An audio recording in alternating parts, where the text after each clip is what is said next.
students, in today's lecture we will continue our fourth unit, that is operational amplifier. तो last lecture में हमने amplifier का basic discussion किया था, कुछ important parameters related to the op amp discuss किए थे. अब हम नेक्स्ट टॉपिक पे आते हैं, that is IC 741 operational amplifier. Operational amplifier का एक मॉडल है IC 741.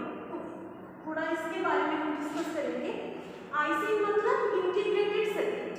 ओके, ऑपरेशनल एम्पलीफायर इसी पे तो बेस्ड है. तो 741 मॉडल की अगर बात करें तो उसमें 8 पिन्स होती हैं और वो 8 पिन्स का अलग अलग फंक्शन होता है. जैसे अगर उसका आपको डायग्राम बना के दिखाऊं तो हम ऐसे शो कर सकते हैं.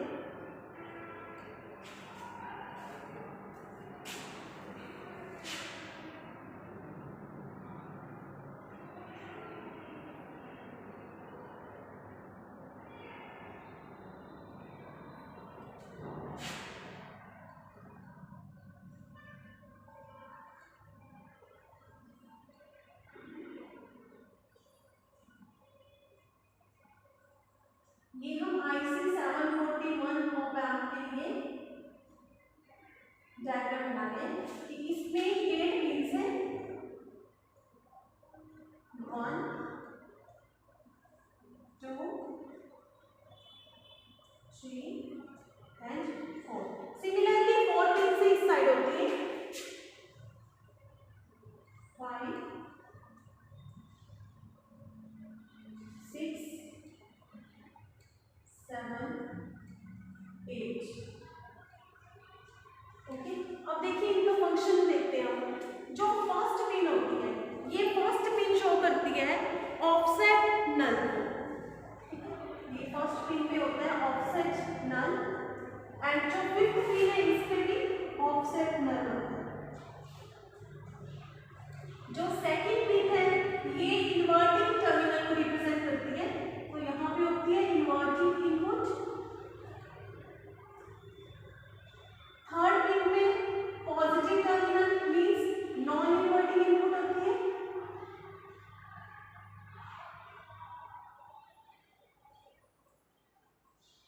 ओके, फोर्थ पिन पे होता है माइनस. मतलब ये जो है ये यहाँ कनेक्टेड होती है. एक पिन कनेक्टेड नहीं होती, so not connected.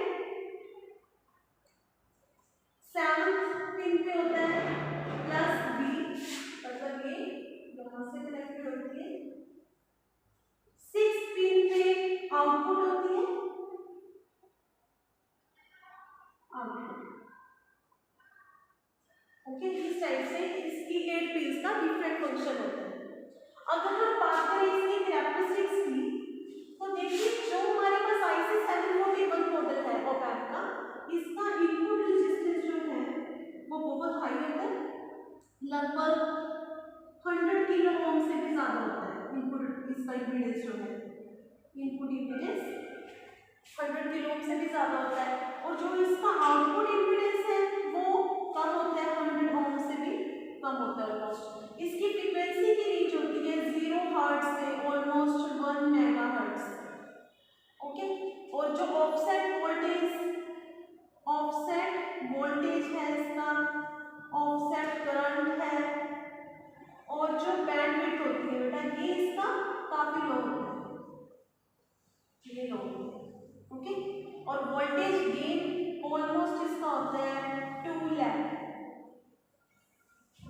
So these are some important characteristics for the IC 741. ठीक है, अब हम बात करेंगे इसकी एप्लीकेशंस की. तो IC 741 को हम काफ़ी जगह पे यूज़ करते हैं, जैसे समिंग एम्पलीफायर्स में, वोल्टेज फॉलोवर्स में इसका यूज़ किया जाता है.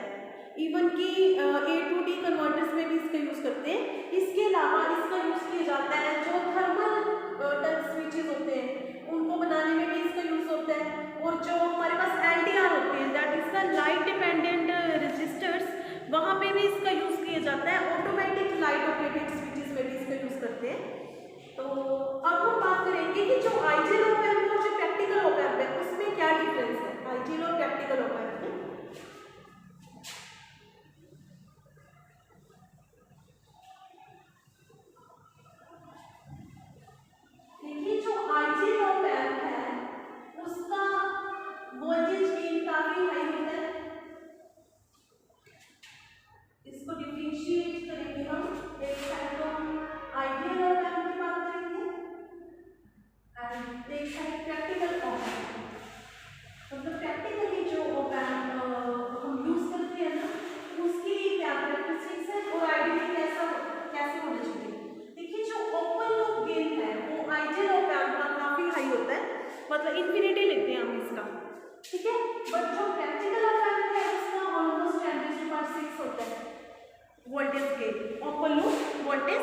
गेन।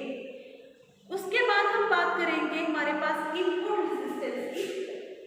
तो इनपुट रेजिस्टेंस को अगर मैं आई से शो कर दूं तो आइडियल का इनपुट इम्पीडेंस काफी हाई होता है, इंफिनिटी होता है, और प्रैक्टिकल का almost 1 mega ohm to 2 mega ohm होता है।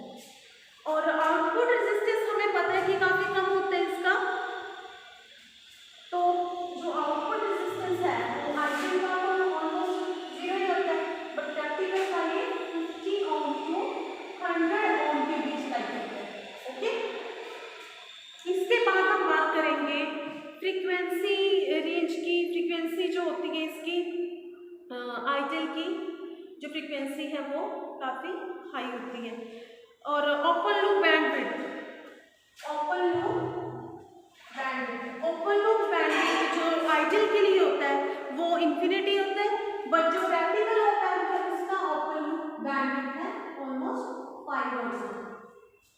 ओके, देन आता है हमारे पास ऑफसेट वोल्टेज। देखिए, ऑफसेट वोल्टेज का मतलब होता है कि जब इनपुट टर्मिनल्स पे वोल्टेज 0 है तो उसकी करस्पॉन्डिंग जो आउटपुट मिलती है वो ऑफसेट वोल्टेज है। तो आइडियल के लिए तो ये 0 होती है, बट प्रैक्टिकल काम के लिए offset voltage V1 and V2 0 होने के बावजूद भी ये 0 नहीं होती है, नॉट इक्वल टू 0।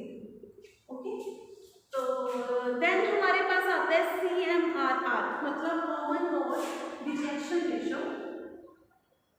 ये आइडियल ऑपरेंट के लिए इंफिनिटी होता है, बट प्रैक्टिकल के लिए ऑलमोस्ट 120 डेसिबल्स होता है। अगर हम बात करें विदाउट डेसिबल्स और डेसिबल में कन्वर्ट नहीं कर रहे तो लगभग ये 10⁻⁶ के आसपास इसकी वैल्यू होती है। फिर है हमारे पास स्ल्यू रेट मतलब इसके लिए तो इंफिनिटी होता है आइडियल के लिए, बट प्रैक्टिकल के लिए इसकी वैल्यू 0.5 to 1 के बीच लाई करती है, और इसकी यूनिट्स होते हैं V/माइक्रो seconds. Because slew rate basically ratio ही होता है ना वोल्टेज का, मैक्सिमम रेट ऑफ चेंज को बताता है वोल्टेज का रिस्पेक्ट टू टाइम। तो इसके ये यूनिट होती है 0.5 to 1 के बीच इसकी वैल्यू होती है इन यूनिट्स की फॉर्म में। तो that is the basic difference between the ideal op amp and the practical op amp. इसके बाद हम बात करेंगे ओपन लूप गेन।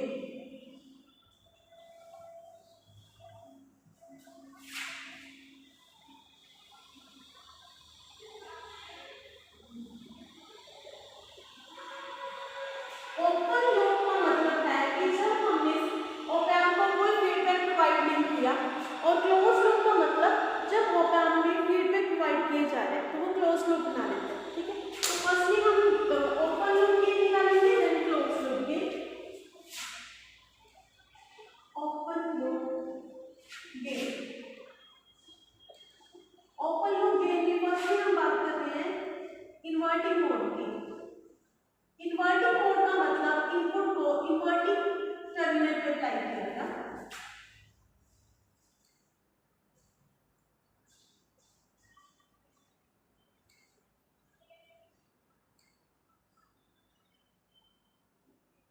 देखिए, हम कोई फीडबैक प्रोवाइड नहीं कर रहे, सो ओपन लूप है। और इन्वर्टिंग मोड का मतलब हमने इनपुट इन्वर्टिंग टर्मिनल पे अप्लाई की है।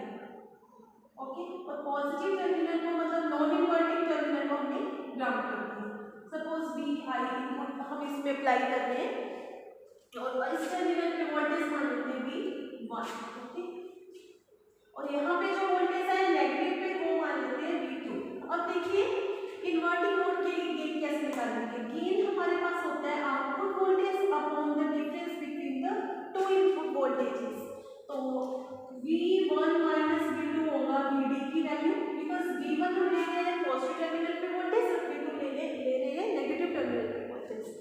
तो इसको हम ऐसे लिख सकते हैं। अब देखिए V1 पॉजिटिव टर्मिनल को हमने ग्राउंड किया हुआ है, ग्राउंड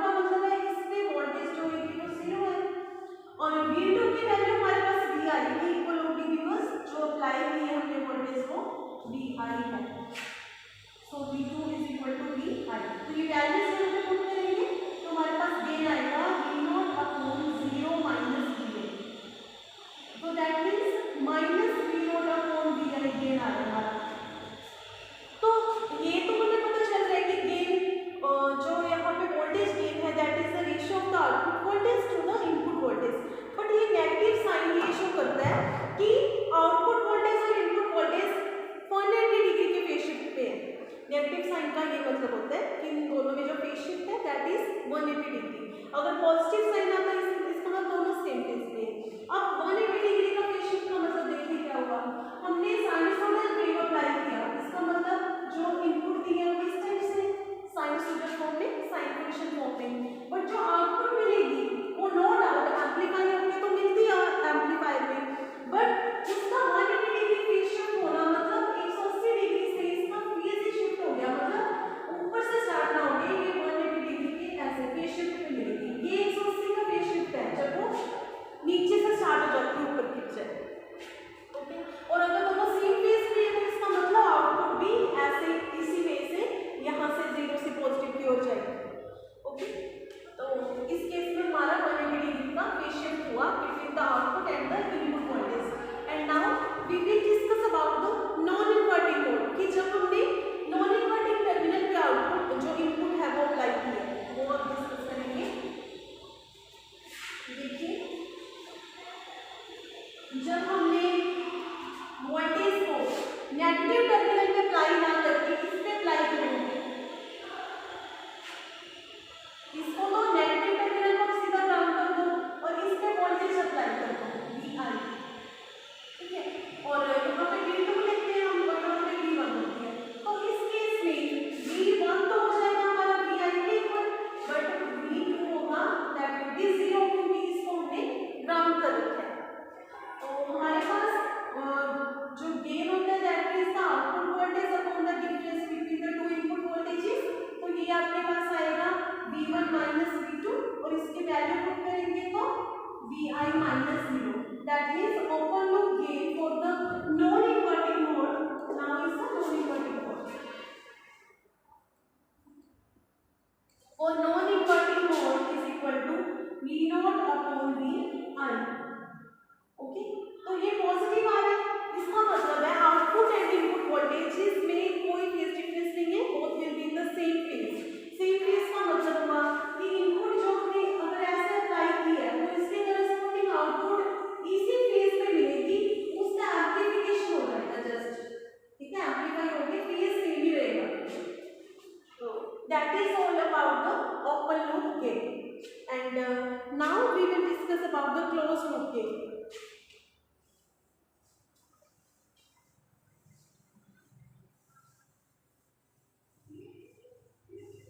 देखिए, क्लोज्ड लूप का मतलब हुआ कि सर्किट में फीडबैक को प्रोवाइड कर देना, तो हम इसमें फीडबैक जो प्रोवाइड कर रहे हैं ना वो नेगेटिव फीडबैक प्रोवाइड कर रहे हैं। नेगेटिव का मतलब, नेगेटिव फीडबैक मींस जो इन्वर्टिंग टर्मिनल है उसका उसकी इनपुट को आउटपुट के करस्पॉन्डिंग कनेक्ट करना मींस, देखिए जैसे ये नेगेटिव टर्मिनल हुआ ये पॉजिटिव, अब हम इसमें इन्वर्टिंग मोड की बात करेंगे पहले।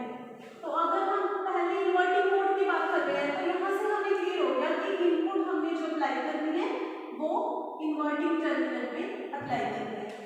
अब देखिए, नेगेटिव फीडबैक प्रोवाइड कर रहे हैं, नेगेटिव फीडबैक प्रोवाइड करने का मतलब हुआ कि हमारी आउटपुट और ये जो यहाँ पे इनपुट है उसको हमने आपस में कनेक्ट कर दिया, फीडबैक प्रोवाइड कर दी, तो इसलिए उसको नेगेटिव फीडबैक बोल रहे हैं।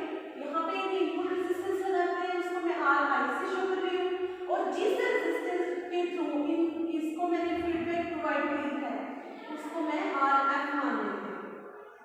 Okay, RF is the feedback resistance and RI is the input resistance. इसको हमने ग्राउंड कर दिया। अब देखिए बेटा, इसमें हम क्या करेंगे, हमें क्लोज्ड लूप गेन निकालना है, तो गेन हमारे पास होता है output voltage upon input voltage, ठीक है। तो अब कैसे निकालें, यहाँ पे जो वोल्टेज है वो 0 है क्योंकि ग्राउंड पर रखा है, अगर यहाँ पे 0 है तो इस नोड पे भी वोल्टेज 0 आएगी, तो यहाँ पे 0 है, इस पे VI है। अब इस वायर के थ्रू जो करंट फ्लो कर रहा है उसको मैं I1 मान लेती हूँ, और जो यहाँ पे फ्लो कर रहा है वो I2 मान लेते हैं।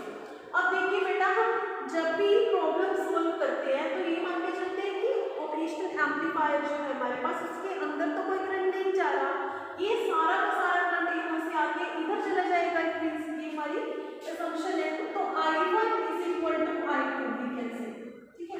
अब I1 को हम स्टार्ट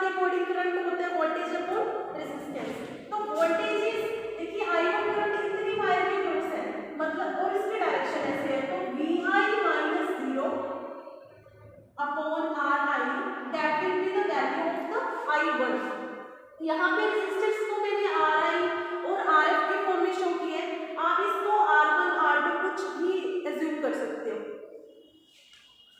तो VI minus 0 upon RI is equal to I1। Similarly I2 ऐसे जा रहा है ना लेफ्ट टू राइट, तो I2 होगा या ये वाली नोड है और ये वाली नोड है, यहाँ तक है जो I2 करंट है, तो 0 माइनस V2 अपॉन RF। देखिए क्या लॉजिक यूज करना होता है, मैं इसको एक बार अच्छे से बता रही हूँ आपको कि करंट जिस डायरेक्शन तक फ्लो करता है, इनिशियल पॉइंट की वोल्टेज माइनस फाइनल पॉइंट की वोल्टेज जहां तक करंट के है अपॉन रेजिस्टेंस, ये कॉन्सेप्ट होता है हमारे पास। तो इसलिए 0 minus V0 upon RF is equal to VI minus 0 upon RI। तो यहाँ से VI upon RI is equal to minus V2 upon RF आ है, V2 ही सॉरी V0, ठीक है। अब देखिए जो गेन है हमारे पास कौन सा V0 अपॉन VI, तो यहाँ से V0 अपॉन VI की वैल्यू आ जाएगी माइनस RF अपॉन RI। तो it means close loop gain for the inverting mode will be is equal to minus RF upon RI, that is minus RF upon RI, मतलब feedback resistor upon the input resistor. ये इसका अगर magnitude wise देखते तो ये ratio आता है, ठीक है। नेगेटिव साइन तो रेशियो को बताता है, तो that is the close loop gain for the inverting mode. In the same way we can find out close loop gain for the non inverting mode, और वो हम नेक्स्ट लेक्चर पे करेंगे। हम बुक के अकॉर्डिंग सीक्वेंस में चल रहे हैं, तो नॉन इन्वर्टिंग मोड के लिए बुक में थोड़ा बाद में बताया हुआ है, तो सीक्वेंस में टॉपिक्स हम करते रहेंगे। That is clear to all of you. अब इसके बाद हम बात करेंगे वर्चुअल ग्राउंड की। देखिए वर्चुअल ग्राउंड का कॉन्सेप्ट क्या होता है, इसे अच्छे से समझेंगे।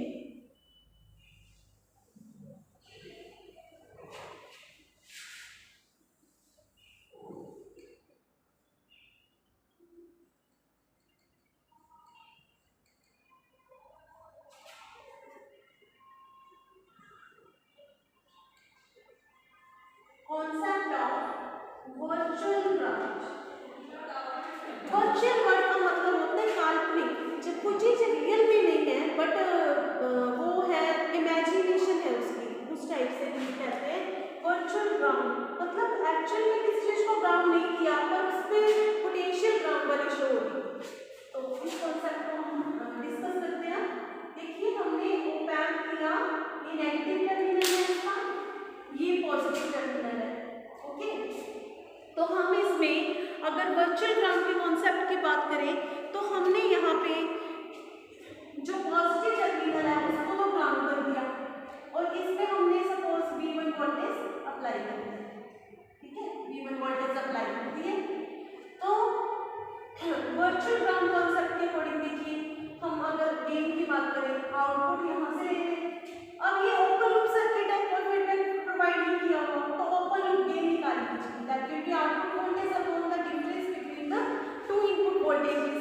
अब इस टर्मिनल पे वोल्टेज जो है वो हम V1 लेते थे और इसमें हम V2 मानते थे, चलो V2 ही ले लो इसको, ताकि रोटेशन हम थ्रू आउट सेम रखें। तो ये था हमारे पास।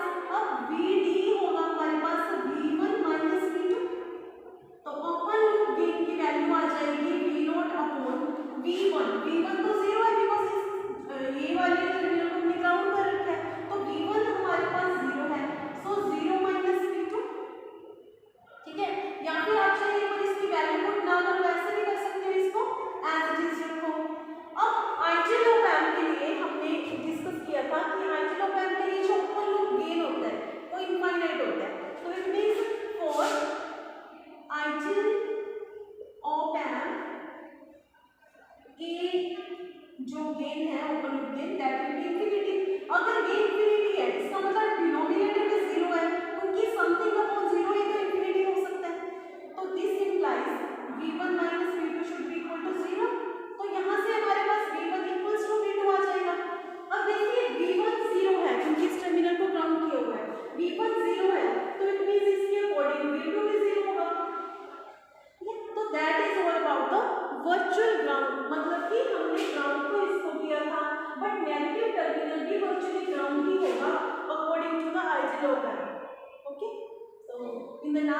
next lecture we will discuss about the differential amplifier. Thank you.